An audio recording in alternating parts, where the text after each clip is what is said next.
Look, it's valid to ask now how much longer the public in Victoria can cop this stuff. Breaking point can't be far off. There's a new organisation formed out of this shambles, Reignite Democracy Australia. They've over 50,000 members, many of whom are under or around 30 years of age. Now, before now, they had very little interest in politics. Some haven't ever voted. But the attacks on freedoms and the arbitrary arrests, the totalitarian tendencies of Andrews and his mob have been a political awakening.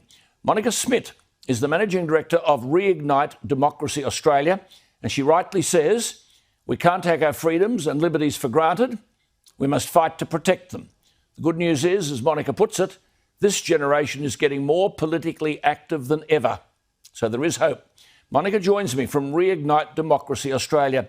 Monica, well done on the interest you've mobilised, but there's some dreadful stuff going on, isn't there? What is the story about Pastor Paul Furlong?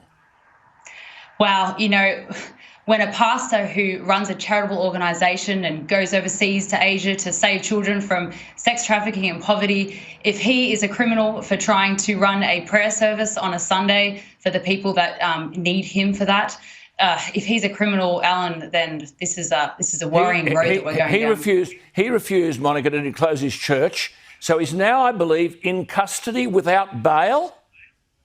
That is correct. They actually raided his home as well. They actually arrested him before the service. So the service did go on without him. But yes, he's in custody without bail, and he's not pleading guilty to incitement because he doesn't believe that's a crime, that he's committed a crime. A pastor, a small business owner, even runs charity organisations. If he's a criminal, we're going down a very dangerous road. Now, you say a father of four, Nick Patterson, who'd agreed to a move on order, was on his way back to his car, was brutally arrested and still in custody. Viewers, have a look at this.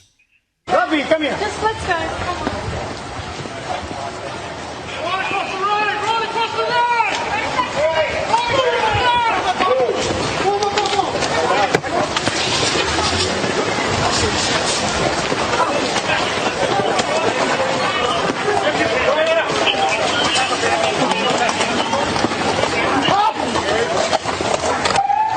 Get on the ground! Put your belly on the ground! Put your belly on the ground now!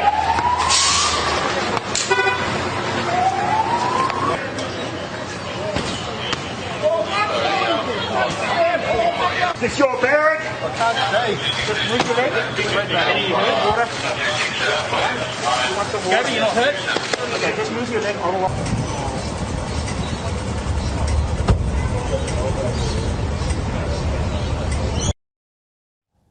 Monica, what the hell is going on there?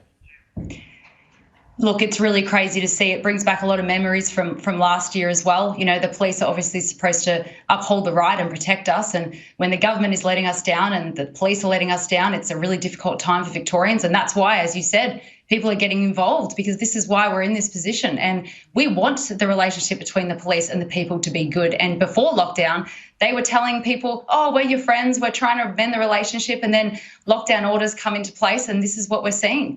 It's really worrying for us. You've got this fellow who attended an outdoor church service, Anthony Lev, who was on his way home, tackled to the ground 4 days ago on Sunday, May 30. Just have a look at this. Acting in dictation. Yeah, thank you for spoiling a beautiful moment.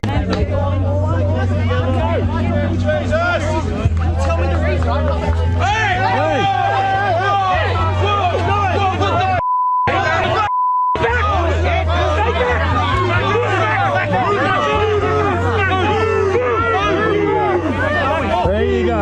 You guys just put away. Oh, Monica. What's happening there? I mean, what about you? You were arrested too, weren't you, and unlawfully detained in October? Here is Monica. Just have a look at this. What's the offence? You have a right to tell. You need to tell me what the offence is. Why am I being arrested? I would like to know. Yeah, we'll take it off then. Why am I being arrested? You can't arrest me for not wearing a mask. I've given you all my details. I have a letter from my doctor and I have a work permit. Why are you arresting me? You've given me directions to move on based on the fact that I don't have a work permit. I have a work permit. You're not following the rules. You're not following the rules. Monica, is this Australia or North Korea? Look, sometimes it's a bit hard to tell, Alan, but look, I will say that I'm sure a lot of police don't like seeing this footage either. But the problem that I saw in the last couple of days is that some of the police are really enjoying this, and this is a worry. How much longer can Melbourne cope with this and the impact on mental health? Health officials are now using phrases like fleeting contact to justify the lockdown. Do the Victorian people trust politicians and officials? I would say that they're losing faith very, very quickly, and that is why the next state election in Victoria, Alan, is going to look a lot different. Yeah. I'm a good example of that. I didn't know anything about politics before 2020, and neither did a lot of other people. We started a political party, rdaparty.com.au, and we are coming for their seats. Let me tell you that, Alan. We will do everything it takes, because this is not living, and we don't accept it at all. Good on you. Well, it's great to talk to you, and we'll keep talking to you. I mean, Monica is urging people to stay strong, as I am. Stay safe and stick together. Good stuff, Monica. Thank you. It's dreadful, dreadful. Monica Smith, Managing Director of Reignite Democracy Australia. That is Victoria Today. That website is reignitedemocracyaustralia.com.au.